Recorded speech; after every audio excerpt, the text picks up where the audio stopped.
నిర్విఘ్నం కురు మే దేవ దామోదర నమోస్తుతే.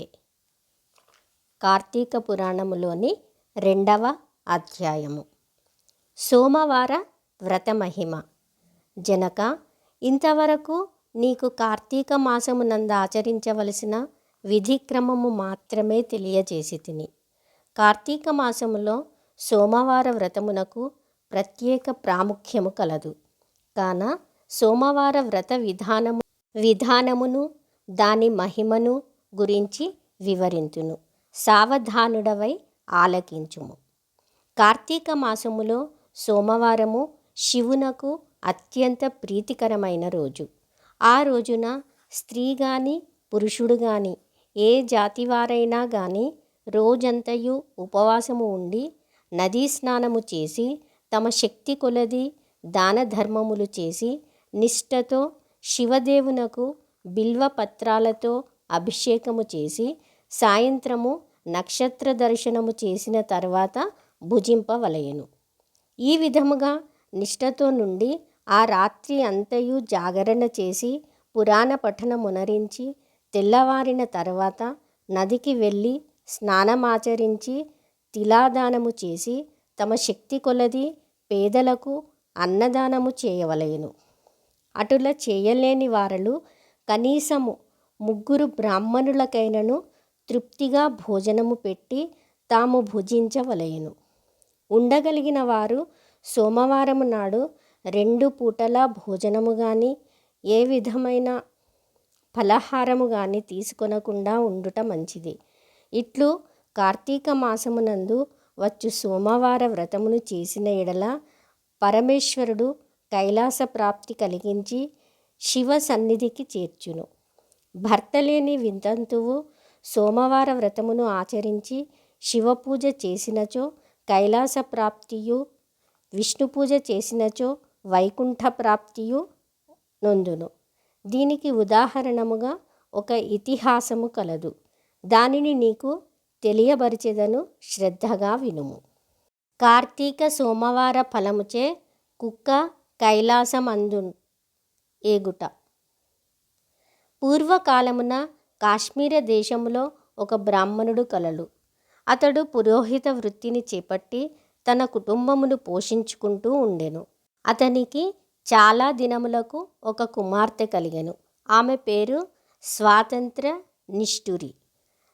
తండ్రి ఆమెను సౌరాష్ట్ర దేశీయుడగు మిత్రశర్మ అను సద్బ్రాహ్మణ యువకునకిచ్చి పెండ్లి చేసెను. ఆ బ్రాహ్మణ యువకుడు 4 వేదములు శాస్త్రములు అభ్యసించిన వాడైనందున సదాచార పరాయణుడై ఉండెను. అతడు భూతదయ కలిగినవాడు, నిత్య సత్యవాది, నిరంతరం భగవన్నామ స్మరణ చేయువాడును అగుటచే లోకులెల్లరూ అతనిని అపరబ్రహ్మ అని కూడా చెప్పుకొనుచుండెడివారు.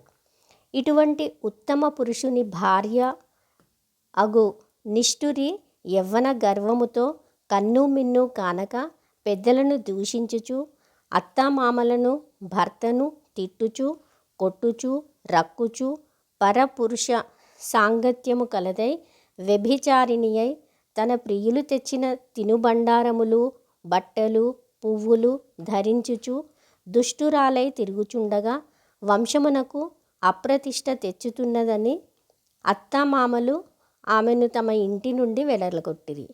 కానీ శాంతస్వరూపుడగు ఆమె భర్తకు మాత్రం ఆమె యందు అభిమానము పోక ఆమె ఎంతటి నీచకార్యములు చేసినను సహించి చీ పొమ్మనక విడువక ఆమెతోడనే కాపురము చేయుచుండెను.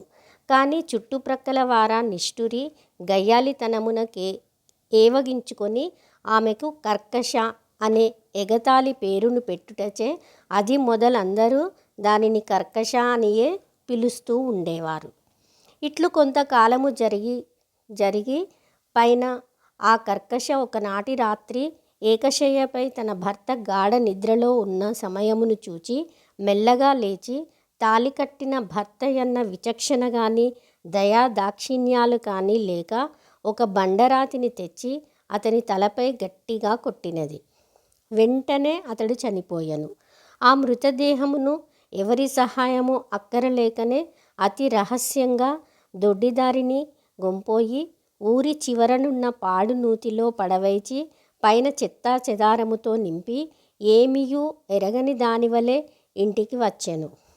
ఇక తనకు ఏ ఆటంకములు లేవని ఇంకా విచ్చలవిడిగా సంచరించుచు తన సౌందర్యము చూసి ఎందరినో క్రీగంటనే వశపరుచుకొని వారల వ్రతమును పాడుచేసి నానాజాతి పురుషులతోడను రమించుచు వర్ణశంకరురాలయ్యెను. అంతియేకాక పడుచుకన్యలను, భర్తలతో కాపురము చేయుచున్న పడుచులను తన మాటలతో చేరదీసి వారికి కూడా దుర్బుద్ధులు నేర్పి పాడుచేసి విటులకు తార్చి ధనార్జన కూడా చేయసాగెను. జనకరాజా, యవ్వన బింకము ఎంతో కాలము ఉండదు కదా. కాలం ఒక్క రీతిగా నడవదు. క్రమక్రమముగా ఆమెలోని యవ్వనము నశించినది. శరీరమందు మోహ వ్రణములు బయలుదేరినవి. ఆ వ్రణముల నుండి చీము, రక్తము రసి కారుట ప్రారంభమయ్యెను. దానికి తోడు శరీరమంతా కుష్ఠువ్యాధి బయలుదేరి దుర్గంధము వెడలుచున్నది. దినదినము శరీర పటుత్వము కృషించి కురూపి అయి భయంకర రోగములతో బాధపడుచున్నది. ఆమె యవ్వనములో నుండగా ఎన్నో విధాల తృప్తి కలిగించిన విటులు ఏ ఒక్కరూ ఇప్పుడు ఆమెను తొంగి చూడనైరి. ఆ పరిసర ప్రాంతానికి వెళ్ళిన ఎడల తమ నిటులైనను పలకరించునని ఆ వీధి మొగమైనను చూడకుండిరి.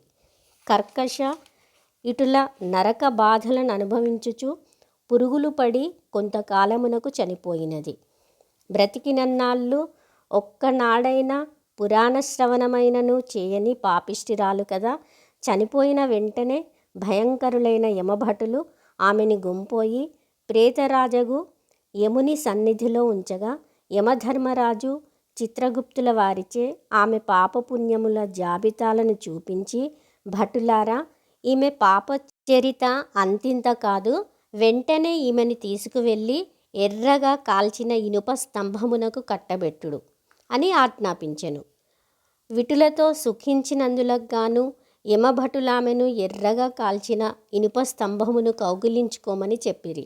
భర్తను బండరాతితో కొట్టి చంపినందుకు గాను ఇనుప గదలతో కొట్టిరి. పతివ్రతలను వ్యభిచారిణులుగా చేసినందుకు సలసల క్రాగిన నూనెలో పడవేసిరి.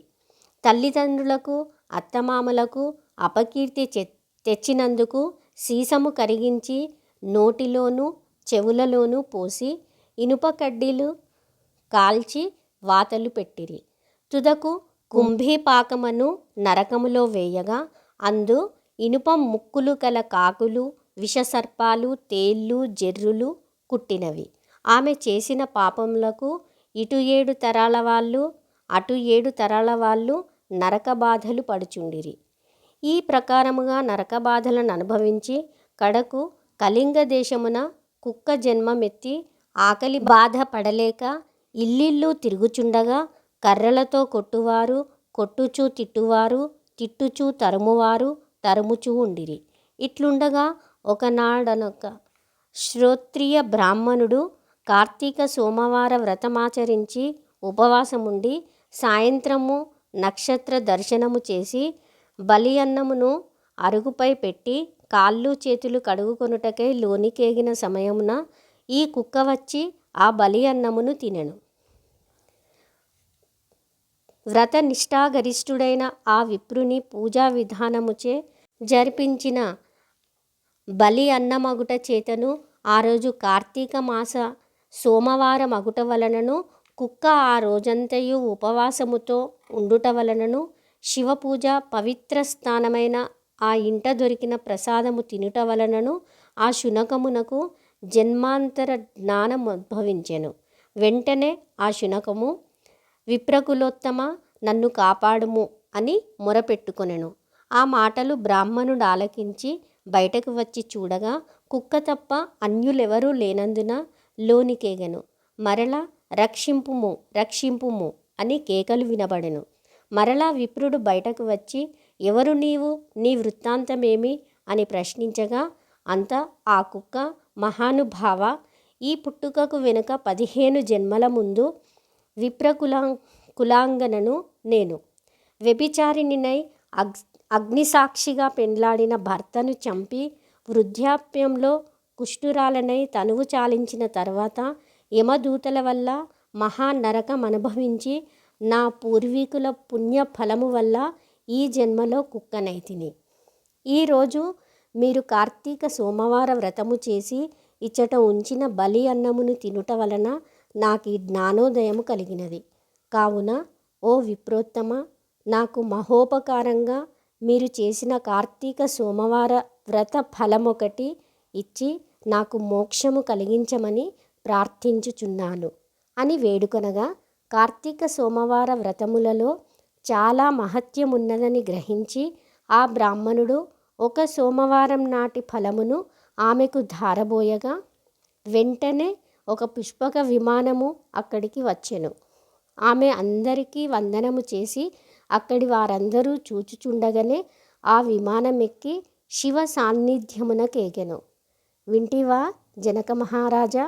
కావున నీవును ఈ కార్తీక సోమవార వ్రతమాచరించి శివ సాన్నిధ్యమును పొందుమని వశిష్ఠుల వారు హితబోధ చేసి ఇంకను ఇట్లు చెప్పదొడంగిరి. ఇట్లు స్కాంద పురాణాంతర్గత వశిష్ఠ ప్రోక్త కార్తీ మహత్యమందలి 2వ అధ్యాయము 2వ రోజు పారాయణము సమాప్తము. ఓం శ్రీ కార్తీక దామోదరాయ నమః. ఓం శ్రీ కార్తీక దామోదరాయ నమః. ఓం శ్రీ కార్తీక దామోదరాయ నమః.